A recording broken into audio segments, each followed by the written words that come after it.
Jorginho Rosenstrike versus Shamil Gaziev has just taken place last night. Overall, there was 11 fights on the card with 6 finishes. In terms of the card, I thought it was alright. There were a lot of finishes on it, to be fair, and a lot of big upsets. So let's just go through the prelims quickly, some of my key takeaways. Sawadi lost his UFC debut. He got stopped in the 3rd round, which asks the question, is George Hardwick as good as everybody thought he was or thinks he is? I still think he will make it into the UFC one day. I think he is a great striker. I think he is a great mixed martial artist. Hopefully we can see him back in the Contender Series in the summer. Christian Leroy Duncan gets another finish in the 2nd round.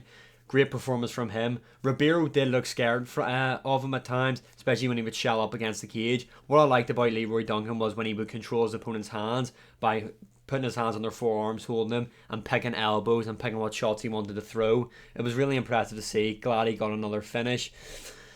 Now, this was one of the big upsets on the card.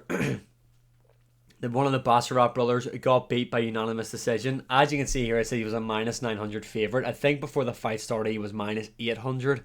Either way, that's a massive, massive favourite, and the guy got beat. Then you go on to what is arguably going to win KO of the year. We are very early on into the year, though, so we will have to just wait and see. Oliveira with that running, flying knee in the 3rd round. It was really impressive. The knockout was brutal. His opponent was out cold. I didn't really like, though, how Bernardo kind of turned his back. He kind of turned away from him, and that's what led to him getting knocked out. But either way, Oliveira is extremely explosive, and what a KO. I think that will win KO of the year. Eric Anders versus Jamie Pickett. Jamie Pickett done a good job at landing some counters in the matchup. He did drop Eric Anders. A pretty mediocre fight, in my opinion. Eric Anders, very slow, but done what he had to do to get the win. So, fair enough. Starting on the main card, Matt Chanel versus Steve Ercik. Now, these are flyweights. This is one of the 2 ranked flyweight matchups on the card. And I did pick Steve Ercik to win, but I thought it would be by decision. However, Matt Chanel, even though he is a flyweight, he is pretty chinny. He's not the most durable guy, but he did have some success in there catching Steve Ercik. But Steve Ercik's so fast, and he's got great hand speed's great. We obviously know now he can pack a punch, and just his combinations were great last night. Great win for him. I definitely feel like he deserves someone in the top 5, or not top 5, top 10, sorry. Top 5 might be a bit too soon, but yeah, get Steve Ercik in there and get this guy climbing the ranks. Great win for him. Now, this is one of the big talking points. Umar Nurmagomedov makes his way back into the cage against Besat Almakani, or yeah, how do we say his second name? Almakan. Besat Almakan. Sorry, I'm just shit with names. Umar Nurmagomedov, a guy who was meant to be fighting Corey Sandhagen, was going to be challenging for the belt soon. Gets dropped in the 1st round by a guy making his UFC debut. Now, Besat, or Baksat, I'm so shit with names. Baksat, sorry, was making his UFC debut. He is 11-1. He isn't a bum. I do think he will have some success in the bantamweight division, but as you can see here, Umar Nurmagomedov was a 1,200 favourite to win that matchup. He did get dropped in the 1st round, however, he did comfortably win that fight, in my opinion. I did give him round 1. I give him every single round in that fight, to be honest. Yes, he got clipped in the 1st round, but nothing else really came from that. He controlled Baksat for the rest of that round, controlled him for the other 2. Baksat did have some get-ups, but just typical Nurmagomedov style, was able just to out-grapple him. What I will say, though, is I don't think Umar Nurmagomedov will be champion. I just don't think, imagine that was Corey Sandhagen he was in there with. I feel like, I know he called out Corey Sandhagen. If I'm Corey Sandhagen, I'm taking the fight, because Umar does have a lot of hype behind him, especially with where he comes from and who he trains with, etc. So if I'm Corey Sandhagen, I would take that fight, because I believe he can beat him pretty comfortably, because I do think Sandhagen does need another win before he can argue for him to fight for the belt, especially if he wants to try and get in ahead of Merab, which, let's be honest, Merab quite clearly deserves a title shot, but the UFC have some issue with giving the guy the title shot. So I think if Sandhagen was able to get the win against Umar, I wouldn't be surprised if they ended up throwing Corey Sandhagen in against Sean O'Malley or Chito Vera after that matchup takes place next week. But yeah, I'm pretty sure a judge gave a 10-8 round to Nurmagomedov. There's no 10-8 rounds there, in my opinion. Umar did win the fight comfortably, 3 rounds to 0. Good debut for Baksat. You know, he can showed that he can punch. I feel like he will be a threat in the bantamweight division. I feel like this is Umar's equivalent to Arman Sarukian for Islam. So I'm looking forward to seeing Baksat back into the UFC. And I'm looking forward to see what is next for Umar Nurmagomedov. Next up, we go on to Alex Perez versus Muhammad Mokaev. Really, really mediocre, disappointing fight.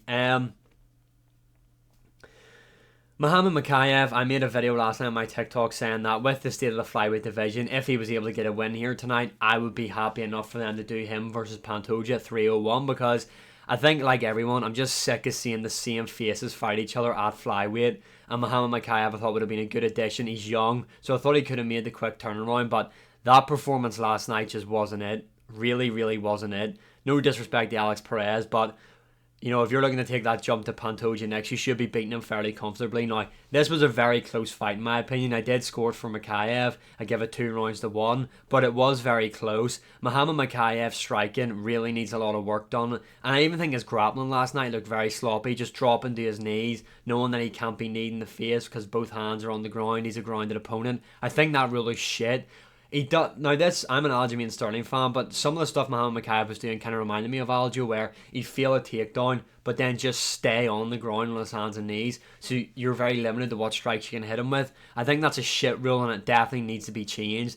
Muhammad Mokaev does not deserve to fight for the title next. Give it to Amir Albazi. What I would like to see next, though, is Steve Ercik. Give him the jump up. He got a finish last night. He should be inside the top 10 now. Give him Muhammad Mokaev next. I think that's a fight that makes sense. On to the co-main event. This looked like, I thought this would have been a great fight. I thought someone would have got finished. Petrino versus Tyson Pedro, but what a boring fight this was.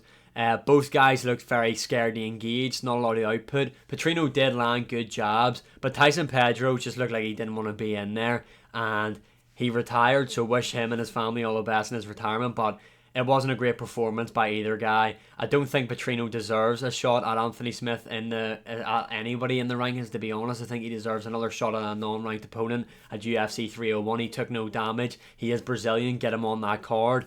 But yeah, like I said, Tyson Pedro just did not look like he wanted to be in there.